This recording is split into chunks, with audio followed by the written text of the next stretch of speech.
We're off.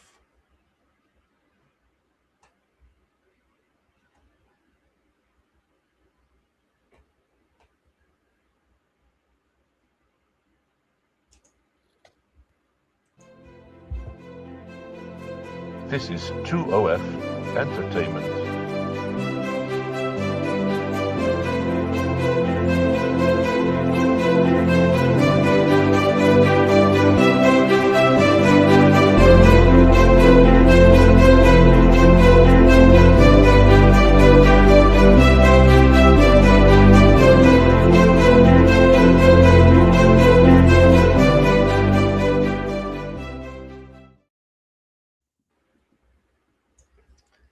And here we are. And here we are. Yeah. Good morning again. Yeah. Good morning. Yeah. Good morning, good afternoon, wherever you are. I appreciate that. Yeah, we have another great day, and we're pulling another artist from our database. I guess we'll call it, from Artists in Canada. I appreciate being able to talk to all of our members from across Canada. Today we're heading to the mountains. We're going to be talking to Jacqueline Inez. If you want to see a strong portfolios, a strong way of showing your work, and it's to a point, if you saw enough of her work, she wouldn't even need to put her name on the work. You'd start recognizing her work as to what it is. It doesn't seem to matter what she paints, but she's mostly painting animal portraits and some wildlife animal portraits, as well as domestic. And she's traveled immensely, I guess, as a child. We'll get her to talk about her art journey a little bit when we bring her on, but she's been studied in museum and art gallery management, and I think some of that has given her some expertise that it comes out in her work and how she shows and what she does. She's a lover of traveling, and she's settled down for the winter and is in her studio painting, and that's where she's going to join us from today. It's from her studio and in Jasper, Alberta. Here we go. Okay, well, let's bring Jacqueline on. Jacqueline in. Yeah. There you go. Good morning, good evening, good afternoon. Good morning. Good morning. Yeah, it looks a lot warmer in the studio. It's just nice and warm and cozy. Yeah, it's actually getting a little too warm. It's Jasper's been warmer than most winters, so right. Well, not complaining. But I'm on the prairies. I'll leave you guys to do the rest of the show, and I hope you enjoy your journey on Canadian art today. See you. Lovely, thank you, David. Thank you. Well, good morning. A little earlier where you are, and it's a little frigid here on the prairie still, but yeah. It's good to hear. Is there a lot of snowpack in Jasper right now? Snow base? No, there really isn't. We haven't. So as you mentioned, I'd been traveling for November and December in Australia, and when we got back, we were expecting quite the snowfall, and we actually haven't had snow, and we got back January 3rd, so a little bit on the ground, but nothing. Yeah. Nothing to write home about. No, they need the base of snow for the melt in the spring, for everybody else to have the water in the rivers and the lakes and things. So hopefully you get some base, and it's still early in the winter yet, so maybe you get that. I've been here 7 years, and typically what we're told is there's always a false spring, second false spring, and then sometimes a third, but it always comes back. So yeah. I'm sure we'll see something. No, it's enjoyable. It seems like a beautiful place to paint and be inspired by nature, and the walks and the wildlife that, yes, the wildlife that just walk through Jasper, the town of Jasper, on the main street. The bear. Yeah, luckily, what I paint is a lot of the predators. That sounds kind of funny.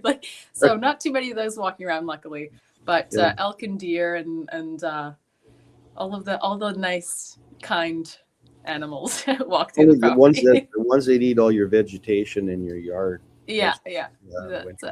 Well, get down to business here. Can you tell us? Okay, let's just back up. Let's start with your art journey a little bit, kind of where you started, and let's get rolling here, where we can see some of your work.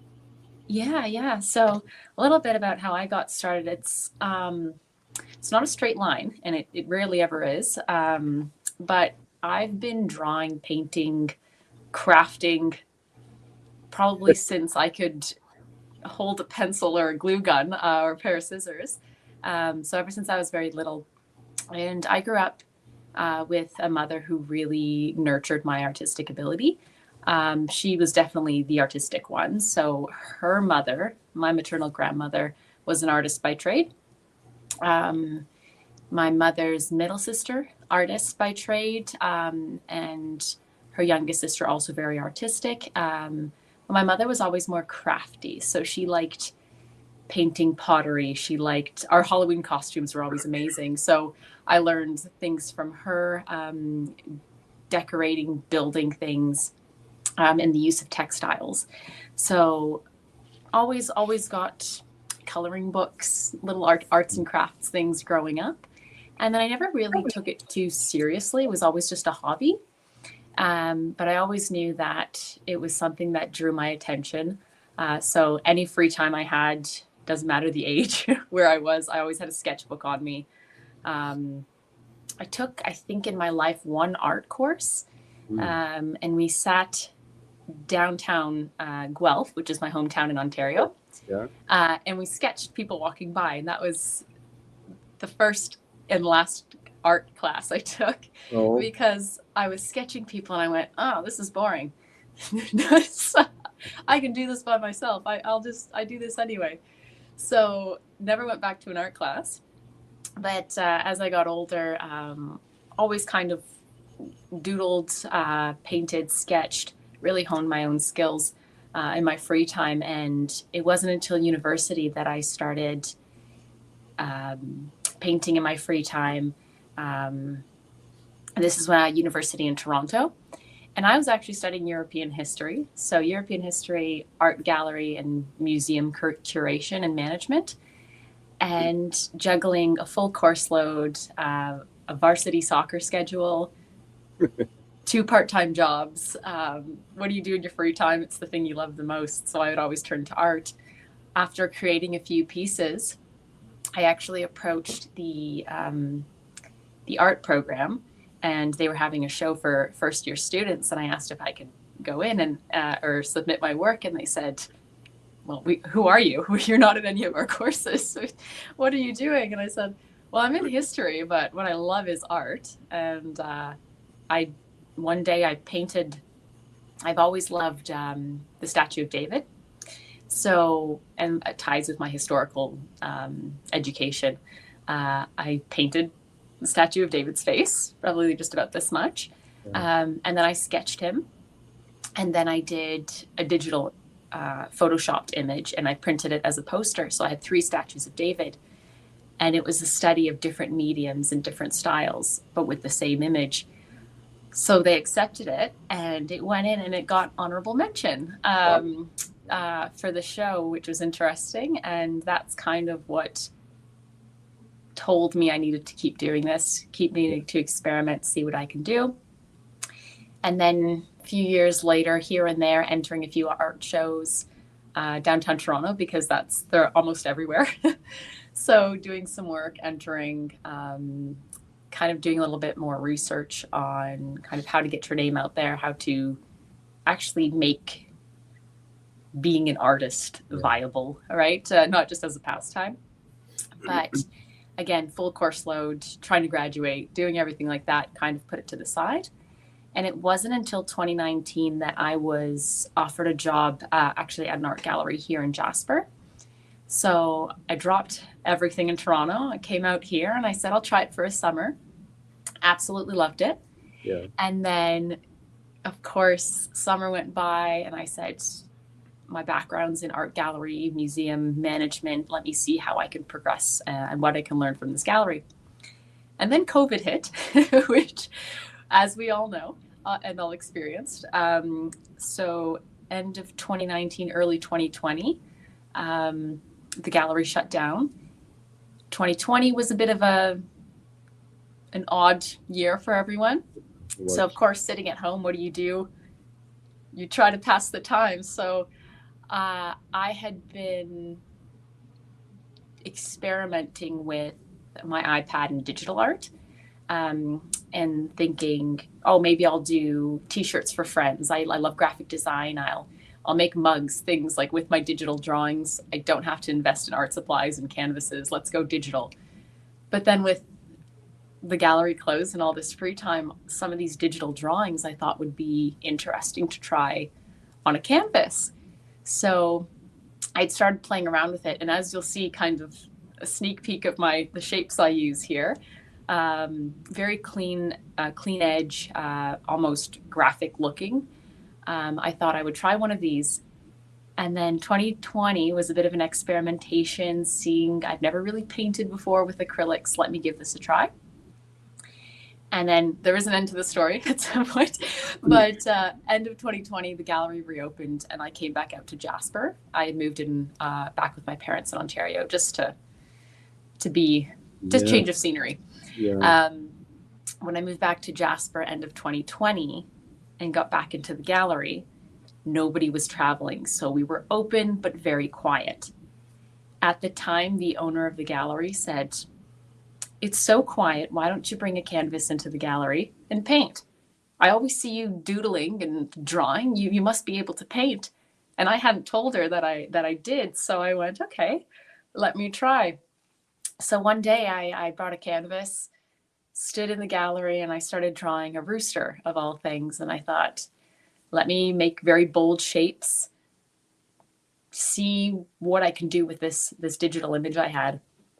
And then later that week, the two gentlemen I saw the entire week, masked up because you had to, walked in and they said, I bet you wouldn't let me paint on your canvas. And I went, I'll take that bet. Here's my paintbrush. I had no emotional tie to this canvas. It was an experiment. So the gentleman with a shaky hand comes up to the canvas and puts a dab on the canvas, and his friend's taking pictures of him. And I said, well, now it's a collaboration. When I'm done, you'll have to buy it. And he goes, here's my number. Send me a picture when it's done. So I did, and he ended up buying it. That's awesome. And then the I'm owner going of the gallery. to get David to start our first image up here, and then we can continue. Oh, yeah, of course, because then I can kind of discuss it a little bit more. Yeah. There we go. Yeah, so that people can see a little bit of the style that we're talking about here. Go ahead. Yeah. So this is actually, I wish I had actually contributed the first ever piece I did, because they look very different. Didn't have any of these more organic shapes. They were very blocky, and I was still kind of figuring out the style. But yeah, this gentleman asked to buy the piece. The owner of the gallery shows up a few days later with a bottle of champagne, and she shakes my hand. She goes, "Welcome, you're one of our artists."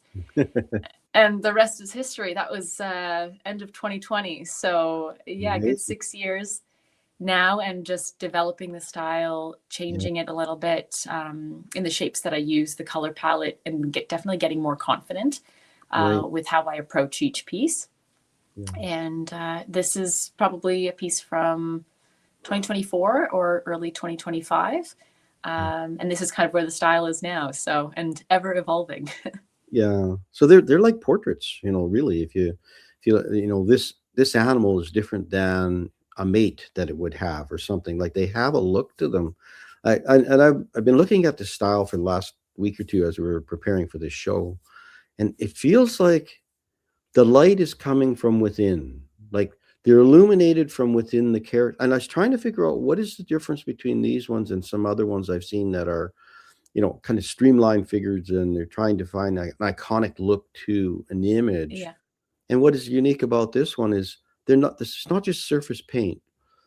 It feels like there's an illumination from the underside of the hair, and even though they're very piece-like pieces that are carefully placed in, and they do kind of feel digital, but they're all hand painted. They're all hand painted pieces, and it's this illumination that gives a life to it that I get it. I mean, it's hard edged, and it is in your face kind of portraiture, which is bold and strong, but the palette and the colors are lovely. And I mean, we can talk about how do you develop these palettes? I guess you work in a just squeeze tubes out on your palette and work, or do you have like pots of paint that are kind of pre-mixed a little bit and tone them? Is that kind of how you work with them? Or?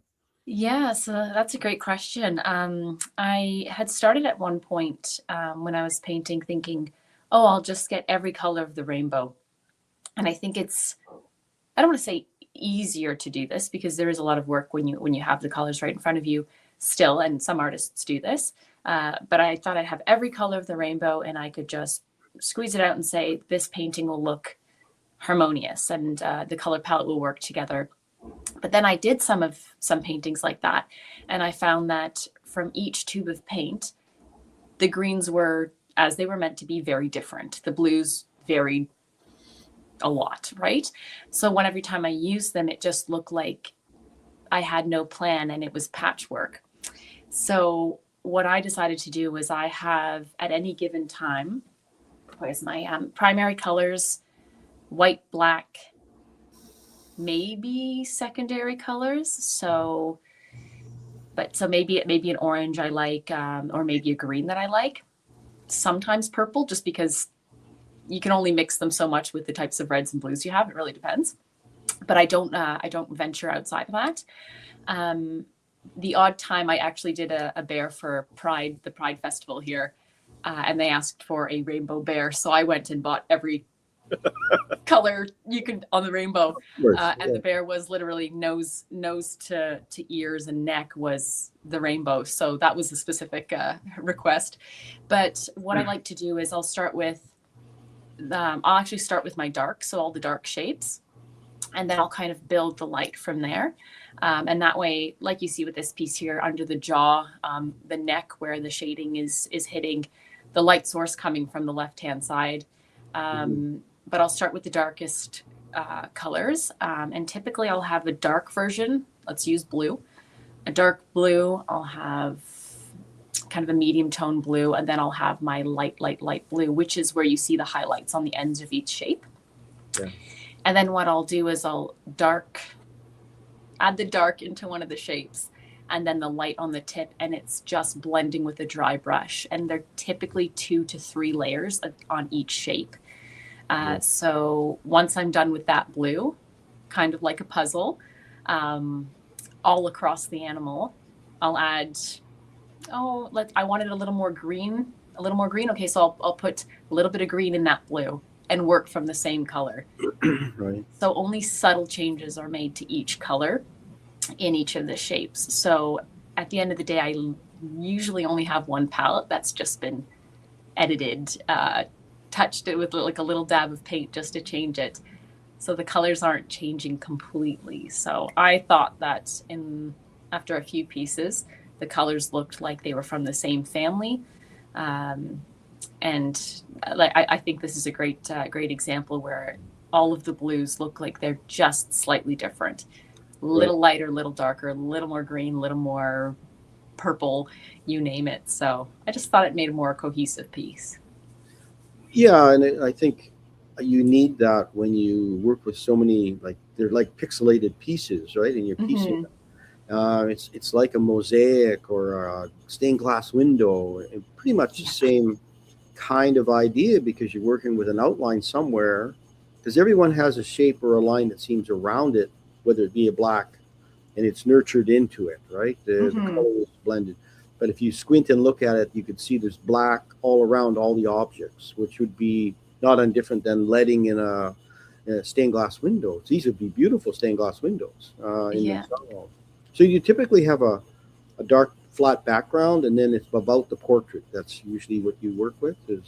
Yeah. Sometimes I change it. I love the dark backgrounds just because I am playing with this this technique of dark to light and really emphasizing where the highlights are coming in. And I found with dark backgrounds, just like putting it beside black now, it just makes it kind of pop forward. Yeah. Every now and then I've done white backgrounds or some lighter ones. I've got our next shot coming up, one you haven't seen. Oh, yeah. You haven't seen this one in our slideshow, so. I haven't. Oh, geez. So that's funny. That's 2020. That's when, so after the first sale in the gallery, I said, I'm going to start painting horses. I've always had a fascination with horses, and I thought they don't have these shapes. So that's actually a great example of of these not using these feathery shapes that I've gotten so used to using Right. and adapting. Yeah. Horses don't have that kind of fur, so you have to be a little more strategic with the shapes. But these I actually did because I lost my grandfather back in 2007. And his wife, my grandmother, is an artist and she paints roosters. His last name was Cavallero, so this as horseman, as in translation. So I thought I would do a bit of an ode to him, and I did this Cavallero series. It's on my website. Yeah. So all of these horses were the first real portraits I did, and actually I think 3 are in my apartment currently and not for sale. They're the very first. My horses look like German shepherds. I don't do horses. You know what? They're tricky. They're tricky. I've done a few where the angle was wrong, and somebody asked if I did a deer, if it was a wolf. It's just kind of interpretation. Yeah, learning anatomy is really important in the different animals. I mean, you're dealing with larger animals like elk and deer and moose, and some of these things, so they do carry a larger bone and body, like where you're not doing like a little squirrel, but I guess you've done some little birds, and we'll get into some of the other ones. But I love these ones because the top horse there just feels like he's got this fire in his chest. There's an energy in that horse. He's got his tongue out a little bit, and I'm just like, wow, there's a personality in that horse. It's funny. Yeah. But they're all unique, and like you said, they're not this feather structure. The building up the fur and like a lot of the other pieces are like the fur would be like a matted fur, like, and you can see a lot of times the bear might have something like that, or a polar bear might even have the hair mats together, and it's actually quite a coarse hair. Yeah. So it's quite I guess, and you've got a tree in your background that you're working on in a studio, which is completely different for you. I mean, that's a thing in itself, like the portrait.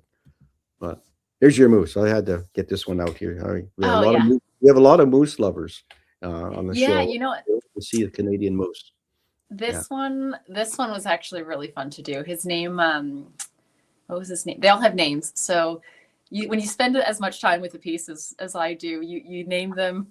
Sometimes I give them a gender. I try not to, because whoever buys it, I like them to just kind of interpret it as they do. But he was Mortimer the moose, and the naming convention with all the moose were M names, because it just rolls off the tongue. Not all the animals are that way. Yeah. But Mortimer the moose, there was something about it, and kids loved him.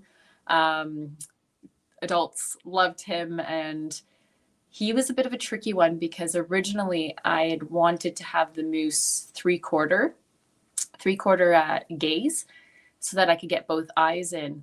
And my husband actually mentioned, he goes, I'm not too keen on the ones where it's a profile of the animal because you only see one eye. And I said, but I think what's fascinating about a moose in particular is his profile. Yeah. Look at those antlers. Look at that big nose and that big face. And a nose like a shoe. He's got a nose like a shoe. He's just funny. Exactly. And I said, if I put him three-quarters, he looks like a horse with antlers because of the perspective.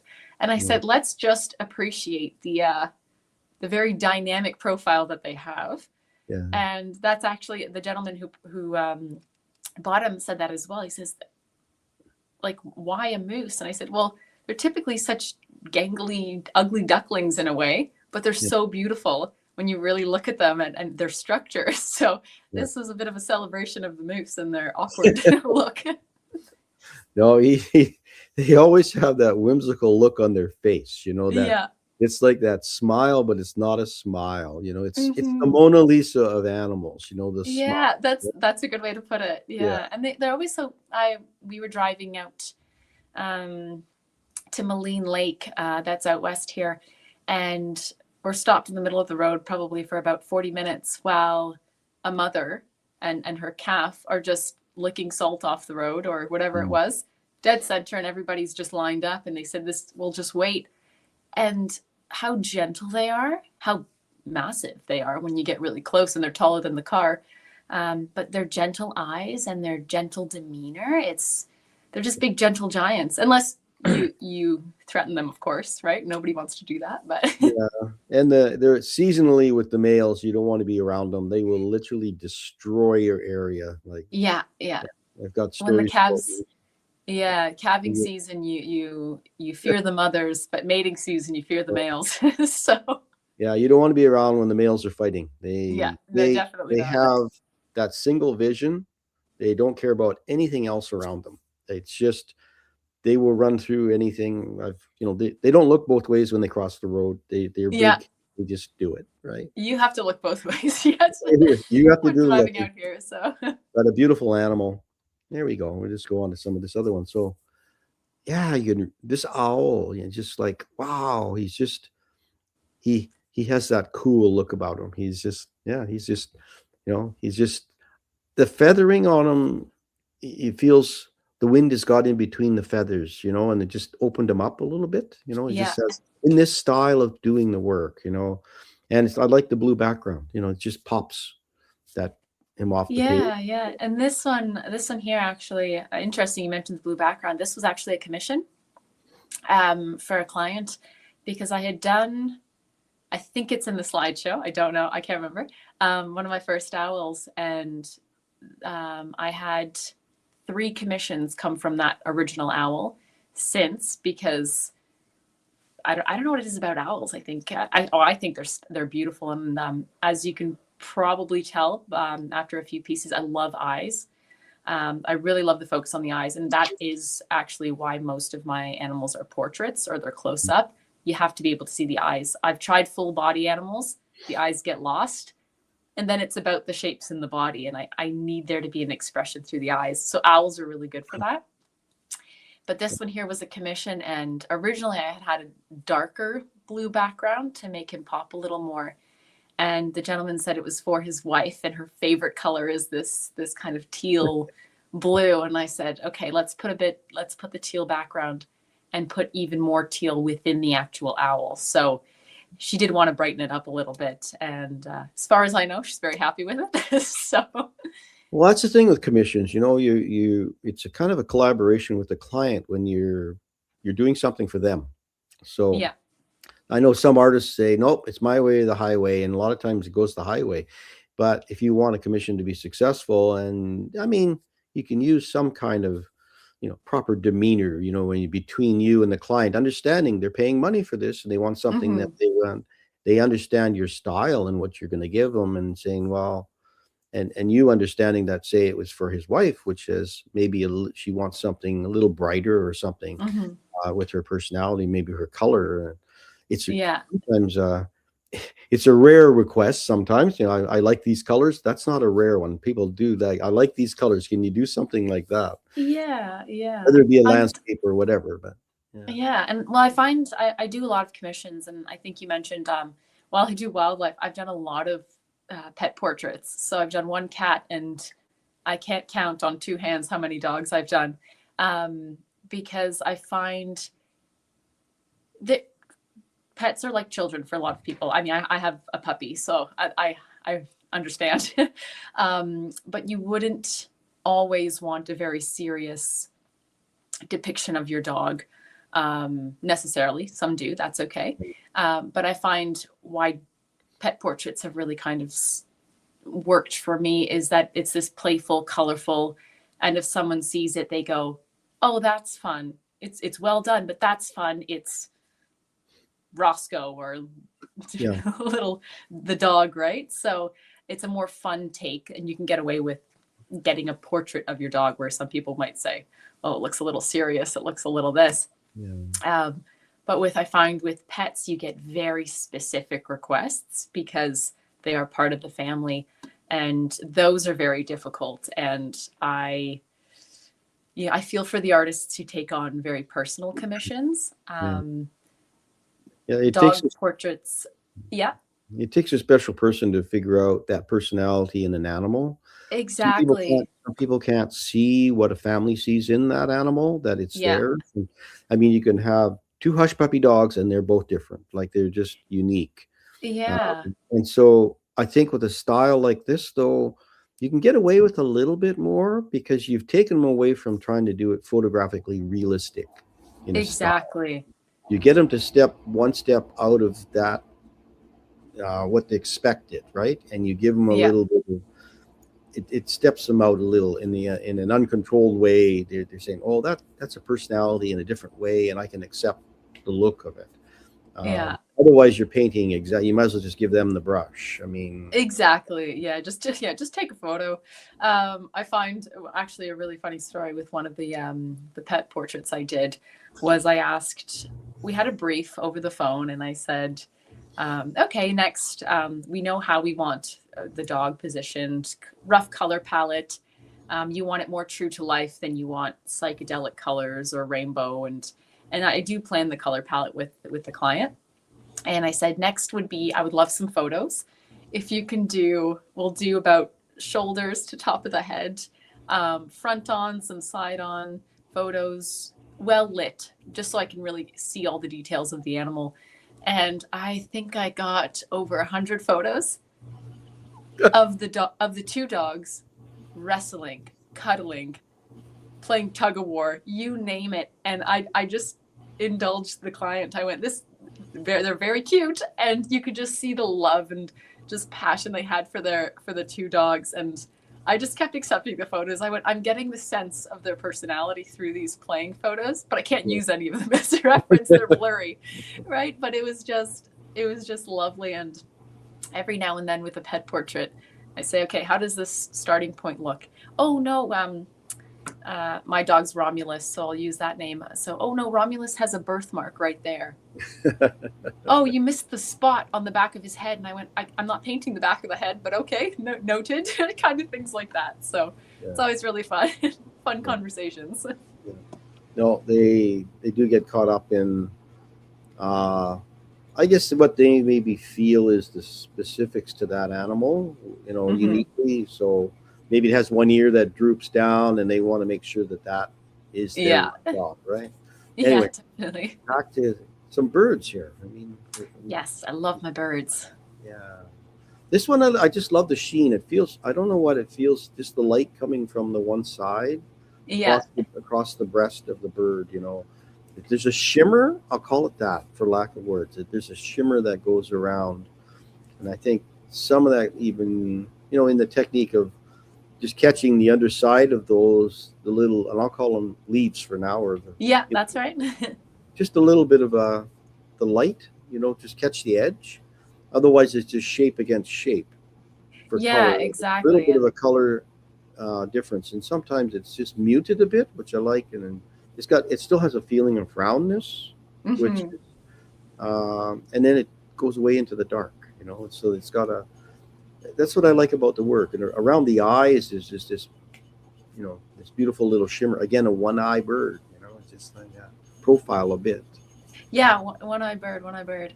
This one was a bit of fun. It was actually a photo taken by a friend of mine who's a photographer. And he travels internationally to photograph. I think this collection of puffins was photographed in Newfoundland, I believe.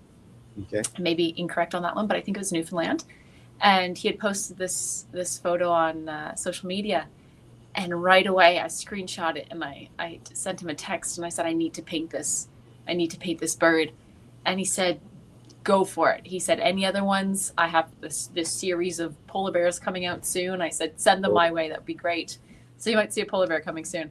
But this was the first time I'd ever done a puffin, and just looking at other photos of them, seeing how they interact, and then actually just taking a deep dive into the animal itself. And this photo really stuck out to me. He had a few other ones where there was a little more dynamic, a little more showy, beak open. And I said, no, there's something really subtle and it's innocent about this bird. So looking at it the first time I didn't know really what kind of bird it was. There's an abstractness about the whole picture, other than the eye. So if the eye wasn't there, this is an abstract painting in itself. Like, it's just, you as the artist see things where the public look at it and say, defining it, just because of this abstract shapes that are all on top of each other, right? And which is a mystery that you need that in your work I want to come back every day and look at this piece and see something different in it or unique Mhm. in it. And there's lots for visual stimulation in this piece of work. I mean, Yeah. just in the head part around the eyes, Yeah. there's that nice little shimmer yeah, Yeah. beautiful piece. Yeah, no, it's got a Yeah. And what I actually a question I get all the time is like, what do you call your style? What is it? yeah, And I'll have to really commit to finding some way to explain it, because everybody goes, "Would you call it abstract?" And I said, "It's a form of abstraction, maybe, and maybe you can help me out with this if you've seen something similar." But it's a form of abstraction. But when you look at it, for the most part, I am trying to depict the animal that it is. So it's abstracted, but I wouldn't call it abstract necessarily. I don't know what the right word is for it. So yeah, it's not a Picasso where you've deconstructed something and repositioned things to give somebody two noses and an eye and one eye, and just say yeah, that's Dora Maar, and it's just, well, whatever, right? But as a portrait, and I don't know what maybe some of the public can come through and say what kind of style would you actually call this? And they said yeah, I mean it's a derivation of probably of a number of things, but and I don't know where I would. Well, right. For sometimes another time. I don't know if you want to pigeonhole yourself as well as far as Yeah, of course. what I paint in this style. I mean, I think it is what it is. I mean, whether Yeah, you and paint it well, in just little lines like a line drawing and you did a sketchy style or a crosshatch style or whatever, mhm. it's I don't know. It has a lot of really a premeditation to it. So Yes, definitely. I like that fact. It's been really thought out well. So do you work on your computer a little bit and you work up some of the images as what it might look like and you manipulate? Yeah, yeah. So I like to work, as I mentioned, with a friend, as an example, with a photograph, as a reference image, on my lovely iPad that I got 6 years ago. And I'll actually start with a digital drawing. And I've always been, who knows, maybe this will change, but I've always been very detail oriented. And I like planning. Kids, don't listen to this. It's okay to draw color outside the lines, but I've always liked being in the lines. So I thought, how can I translate that into my art, and make it something beautiful and not something that people say, oh, it looks so tight and restricted. And I went, yeah, but there's also beauty in that. And where I have more fun, I say more fun loosely, is with the colors, the color choices. Yeah. So when I design my images digitally, I've actually used the reference animal, image, and using the outline of the animal, I then digitally I'll fill in and I'll hand draw each of those little shapes within the outline of the animal, having fun with which way each of the little tails curl up or curl one way or the other. And then I'll piece it together with what colors do I possibly want. So the final image is a very flat digital, simple colors, and it looks kind of like a marker in a coloring book. It's just very flat. And then I translate it onto canvas. I hand draw it, and then I redraw. It sounds very timely when I explain it, but I hand draw each of those shapes again onto the canvas within the animal. So they don't match up because I don't one for one match my digital image, or I would probably go crazy. But I do each of the shapes one by one. And then it's just mapping out the colors. And I do approach it kind of, I used to hate saying like a paint by numbers, but I'll say it's an elevated paint by numbers for myself, where I'll say, okay, this is where the yellows are going. This is where the dark is going. This is where the highlights are going to be. And then slowly and patiently, I blend each color one by one. Yeah. So yeah, The- there's a lot of attention to detail and a lot of time in Yeah. each piece, but it's almost the process of doing each shape is very meditative. And I will mention this style was born during COVID, when I had no timeline. So it's adapted over the last 6 years because I'm working full time again. So this is kind of my, as we've chatted about, it's my 5 to 9 after my 9 to 5. So Right. Yeah. not having anything else to do, I'm okay to sit there and just do one shape. I put music on. Sometimes I put a podcast on, and it's kind of my downtime. So I'm happy to take the time to do each piece. Right. Yeah. No. And you are a yoga person. I can tell that. You just Yes. yeah. So Yes, there's so- meditative aspects to these pieces. I love this piece because it really comes out of the dark and then into the front. The kiss of blue on the lips and the snout give it that evening sense of mystery light that's in the dark. You can just see the cat just a little bit. So it's he's friendly, but he's not. You know, he's really focused on something. You know, and then and I've had this piece is actually it's quite the presence. It's 48 inches by 48 inches, or 4 feet by 4 feet. So when you walk into the gallery and you approach it, you can imagine it's taller than most children. So a little larger than life size. Yeah. But this big face kind of welcomes you when you walk up to it.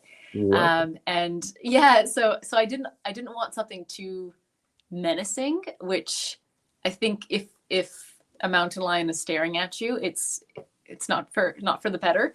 So I did want to soften the look a little bit, and I actually found that putting more blues, and I think the eyes were originally kind of like a green yellow or a lighter color, and I actually made them a little more blue with a hint of that yellow in them because blue looked softer.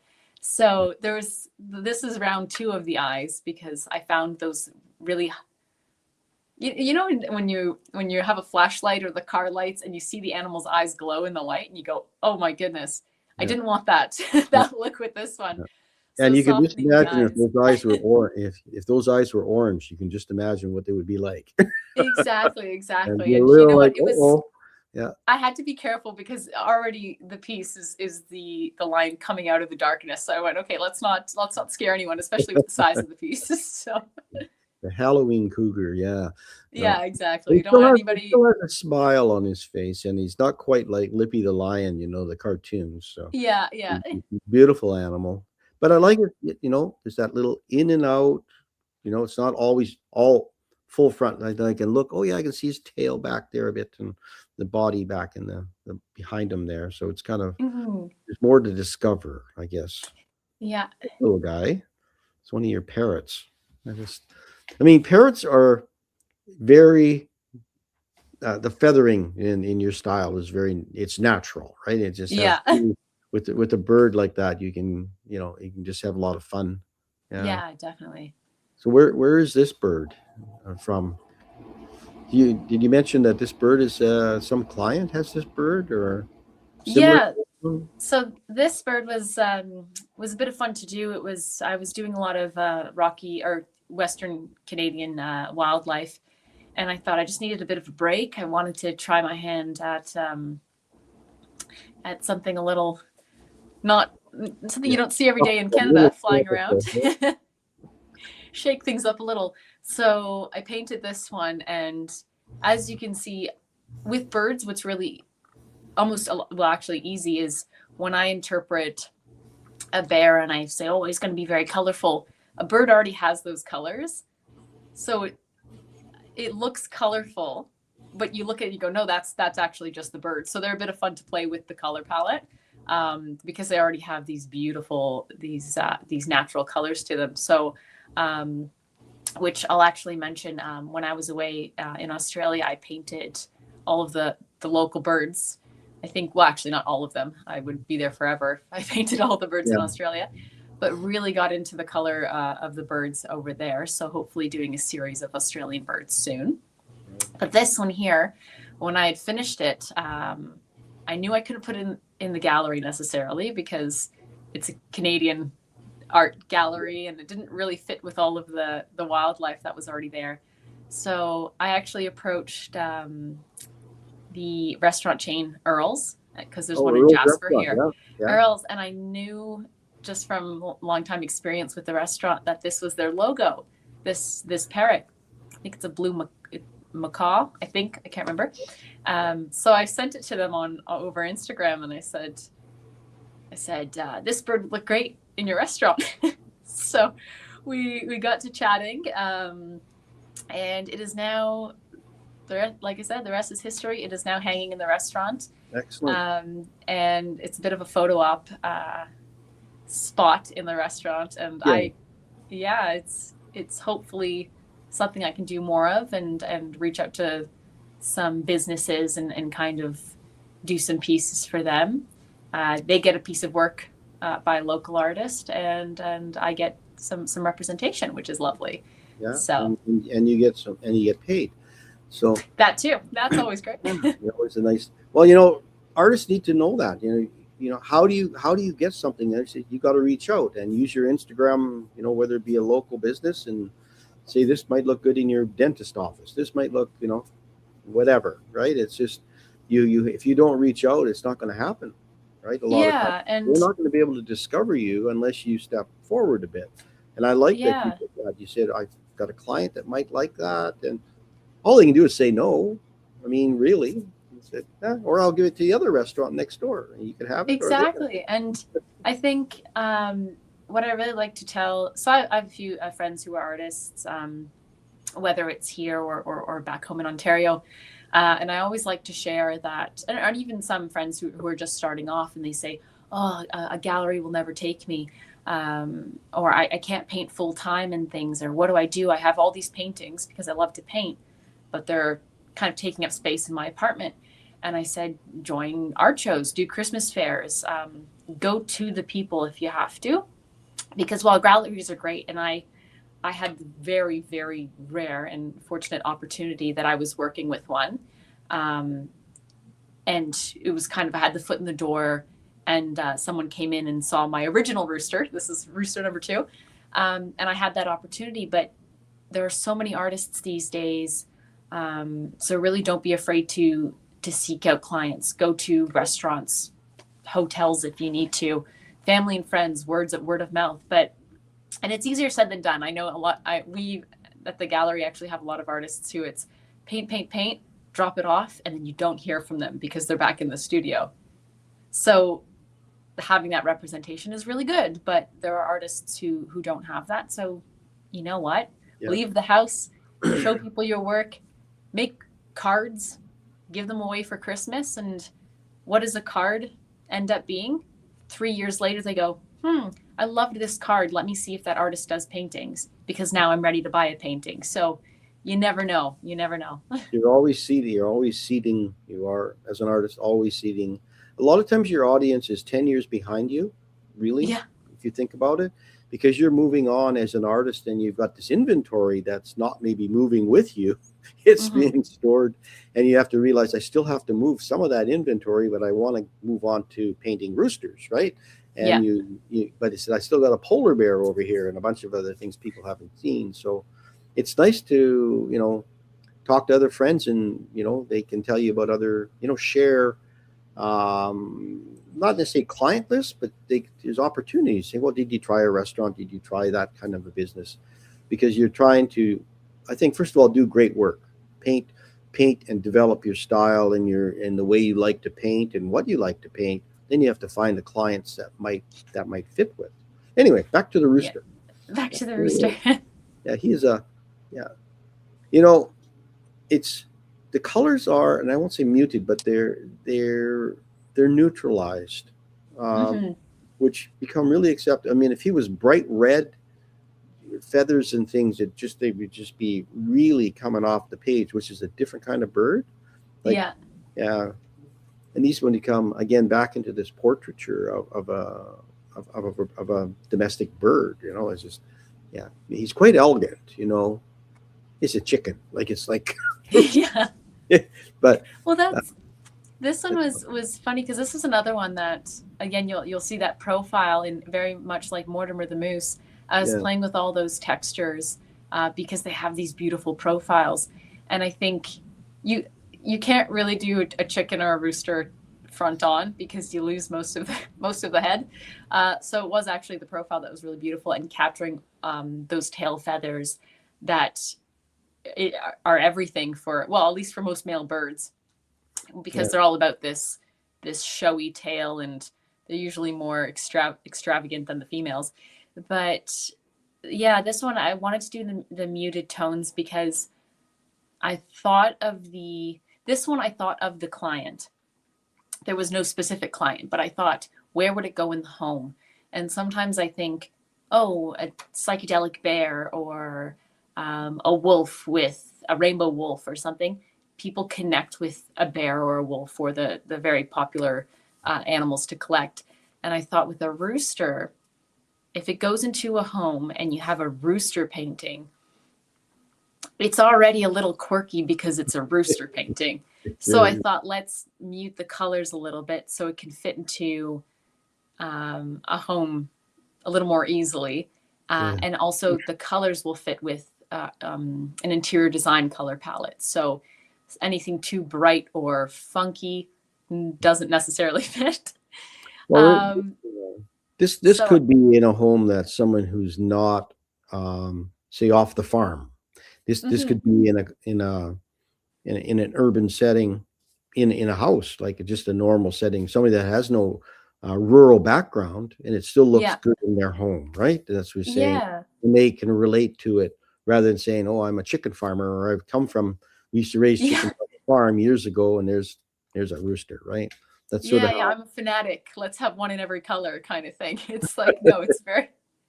But this one here was interesting. Sometimes, like, so I'll finish a painting and I'll send a photo home back to mom, and I'll say, "What do you think? I just finished this piece." And years ago, one of my first ones that I did in this kind of more muted color palette, she said, "Oh, it's an interior design color palette." And I went, "What does that mean?" And she goes, "Well, that kind of red, I could have a sofa that color.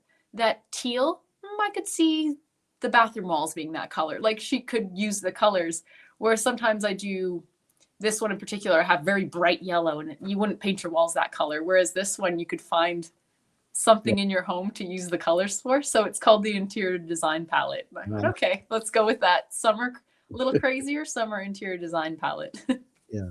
No, and I can see why your mom would say that. And it's very, but my grandkids had chickens for a little while, and they all have a personality. It's so funny. They're so social. Actually, they're very social. And it was just fun being around them. They're out there, and the kids would be playing football, and those chickens are running around, getting run over, trying to play football with them. It's just like, it's insane. Yeah, anyway, they're playing too. So they are fun. You think they're dumb as a chicken. Well, they're not real smart. But the thing is, they are very social, and they catch on quick about how to do things. Surprisingly, if you take the time with them, and they can be a kind of a unique little pet. But here we go. We're back to our ominous cat again. This one's a little bit more serious than the previous one we saw. Yeah. This one is definitely focused on something. Yeah, I note the color of the eyes, just the intensity with the eyes being that light color. Yeah.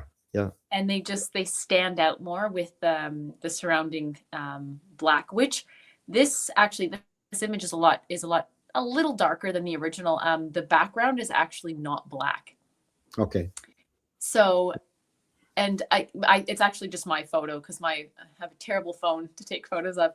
But the background looked black, and I had a client reach out about it and say, "Oh, if only the background wasn't black." So I took the painting outside for a better 360 view, and it's just a very dark purple. Oh, okay. So kind of the darkest purple that's just underneath the jawline. But I actually don't use any. Well, I'll say don't use any except for, I don't use any black except for inside the ears, the nostril, and around the eyes. But other than that, there's no black in, I think, any of my paintings, just a really, really deep purple or a deep blue. Sometimes a very deep red, because I think black is just too stark, unless it's the inside of the ear and I'm not putting any detail inside of ear hairs. It'll But also kill your color. Black yeah, very, exactly, very quickly, exactly. as does white. It'll kill your color, the Yeah, yeah, intensity of color. But try another one here. I gotta get down to the buffalo, or bisons. Yeah, these are majestic animals. They really are. I mean, he's got the beard, and they have they I guess history with our land. With Canada, hmm we're known for our bison and our buffalo, and they've been bringing them back. They're part of our environment now more than they were in the 60s and the 50s. So now farmers or ranchers are raising them, but they're not so much in the wild anymore, but they're in gated communities. We'll call it that. yeah, The but and they are a tourist attraction like crazy. People from Asia come to just to see them, and they think they can pet them, but they are different no. animals. They're not quite that forgiving. Yeah. I know. Anyway, They look very huggable just because of the yeah. size and the fluff to them, but no, please don't. I think we should have actually put one of these on one of our coins, on one of our Canadian coins. We should have had a buffalo or a bison on our coins, and don't for some reason they've avoided that. We have a loon on one of them. Had a Yeah. and they always put a bear on things and different things, but this is one of those majestic animals that he's beautiful. He's just, I think, just with these tawnies and browns and that, he's got a nice, hmm and he is face on, got both eyes showing. So Yeah, yeah, any profile, he's got quite the way the neck comes out, and the beard, or the yolk from his neck dropped quite yeah, differently. It's quite a unique, as does that yeah. elephant has, but he's And still majestic. what's actually a bit more challenging when you have, I'll say, animals like a bison or a bear actually as well. They're very round. So when you're playing with light and dark and uh, trying to get that depth and playing with the highlights are very important. And then choosing where to put them, because realistically, they're face on. You look at a bison and they kind of, the fur just blends into itself, so they just look like this big brown blob, for lack of a better way of saying it. So playing with that jawline, putting him more three-quarter turn. Bears are the same. When I have bears face on, they get very round, so I have to play with, The find its color, jaw, the find, color, yeah, the color really makes them yeah. pop blue even, right? I had to get to the moose here quickly before we end here. Oh yeah, of course. Well, It's here's Monty the a full moose. moose, not just a three-quarter moose. You've got the gangly feeling, the long legs, and the big head. And Yeah, I mean, you look and at a set of moose horns; they're huge. You yeah, know, they are huge, and they weigh quite a bit. They're quite heavy. But he's quite a character. How big is this one? so this one was interesting. I painted it live um, at a hotel here in Jasper, and it was 7 feet by 4 feet. The No 7 feet. way. Yeah. So as you can imagine, I won't stand up, but I'm about 5'5", 5'6". So the 7 foot canvas, I actually painted, when I was painting live, I was on a bit of a stage or a platform. So from the top of his ears to his underbelly is all I could reach. So I only painted that section, because otherwise I would have had to bring a ladder on the stage to paint the antlers, or I would have had to lie on my stomach to paint his hooves. So everybody said, "Why are you only painting the midsection?" I said, "It's the only thing I could reach and remain classy, so I'm not like bending over in front of everybody." But that Yeah. one I wanted to do because I had never done a very large piece, and I thought, if I do a full body and I still want the eye to be noticeable and I can put detail into the eye, the canvas has to be very large. So Yeah. it was a struggle to get into my studio, which you can't see the full size, but this behind me is a 3 by 4 foot. So you can imagine Yeah. No, they're the hard to size get. difference, right? So for Well, scale. it's a great opportunity. So is that in the hotel in Jasper?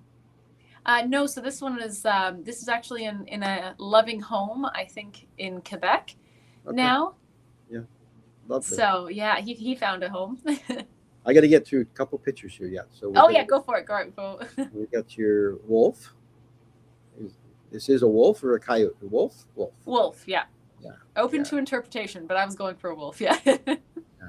And tough because he's face on. His nose, everything is compressing down. So you're realizing that a lot of these little shapes, they get smaller and smaller. Mm-hmm. They're not all large shapes. So that gives you some of that depth that you need to in your style that you're doing. And yeah, we'll have to come up with a name for your style. I don't know. I have to put my open to suggestions. Yeah, well, actually, you should look at the work of David Milne from Calgary.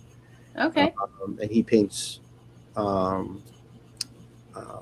sports figures, but in a broken style that's very unique. A nice, beautiful gallery type palette as well. So okay, I'll have a look.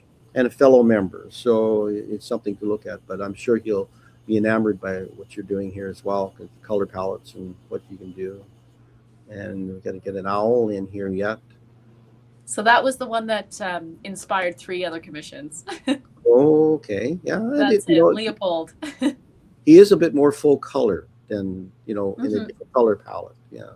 Yeah, this one was much larger as well. This was 4 feet by 3 feet. The 3 other commissions were about half the size. Yeah. So this one I had a lot of room to play with and a lot of shapes to play with the color. So I had to get to him. I didn't realize I had as many slides backed up here, but oh my goodness, this guy is gorgeous. Yeah. This is a 4 foot by 6 foot big guy. This was a commission as well. And talking about color preferences and things, the only brief was we don't want to see the painting until it's done, but my wife doesn't like purple. And I went, okay, we'll do very little purple. So there's a little bit in there, but it's very blue focused. Yeah. So Yeah.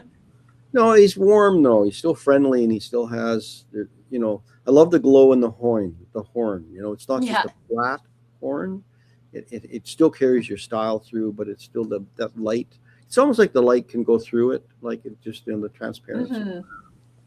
And there we go, new bird and blue jay. There's a little blue jay. Yeah, also a commission. So well, this and being one a really long, narrow format on this one, like so. Is this like 2 foot by 4 foot, or is it bigger than that? 4 feet tall, yeah, and then 2 feet wide. Yeah, and that was a specific. That's really a nice piece for like end of a hallway or kind of a nice depiction of it. It allowed me to get the full tail feathers as well. If you start cutting them off, you just lose the bird. So right, yeah, no, he definitely has a shimmer. There's a little bit of wind in his face. I just love that. That's what I like about it. It feels there's an action happening within a static bird. Like it's not he's sitting there not doing anything, and yet that wind will just ruffle the feathers a little bit, and you know that he's there, right? He's not just there like a carved piece of wood. Exactly. He's there. Like he's experiencing a moment in time.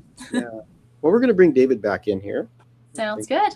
He's always got questions, this boy, and I think if he didn't fall asleep at the wheel, no, he's Well, I have an answer, and I have an answer to the riddle. What sort of style is it? It's absolutely beautiful style. So there you go. Well, thank you. We'll go with that. Yeah. Well, or they say in Dutch, ontzettend mooi, which means very, very beautiful. There you go. Have to figure something out. Yeah, maybe somewhere. Anyway, the questions that I've come on to ask, of course, is the one that everybody wants to know.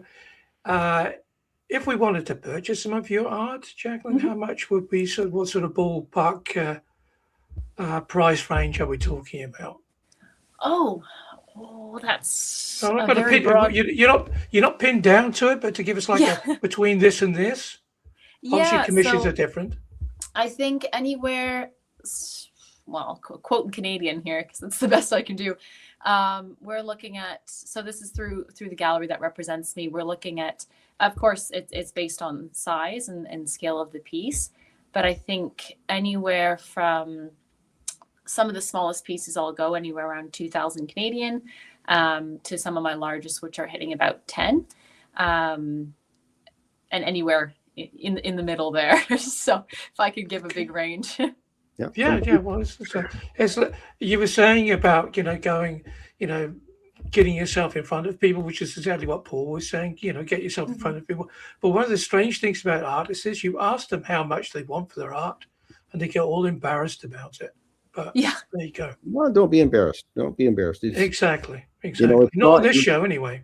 No, and it's Yeah. not always about the amount of hours you put in. And Jacqueline puts a lot of hours into the work.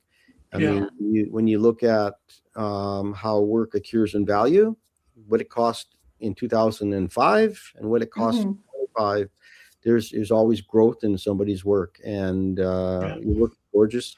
I wish you well in your journey. I mean, we're with you all the way with Artists in Canada and help you show your stuff, and thank you.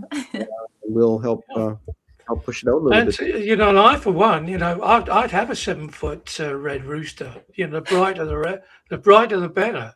Hey, it's All right, I'll hold you to it. I'm working on it now. The bigger the better, big rooster. the bigger the better. Yeah. Well, Well, I think it's us for this week, Paul, and yeah. thank Jacqueline so much for sharing Yeah, Paul, David, thank you very much for having me. your work. Well, it's all Paul's work. I just sit here and pull the buttons. Without Jacqueline, we wouldn't have anything. We wouldn't have a show. But No, just be you and me, Paul. That would be boring. We might have to revisit, because I'm sure we have a lot more to talk about. Oh, We let's always run out of time. let's absolutely come find- back on Jacqueline. Jacqueline part 2. That's what we And want. I'll have some trees, we'll have some Well, trees that's to talk good. about. Okay. Oh, we're looking forward to that. Yeah. Yeah.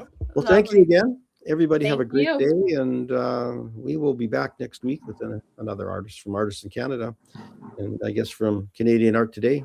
Thank you very much. Thank you. Yes, Rose. thank you, everybody. And don't forget to like and subscribe. We had a few comments that come through as well. People loved your horses and your roosters and everything. So that's really great. So thank everybody contributing to the show. And until the next time on Canadian Art Today. Bye-bye. Thank you. Bye.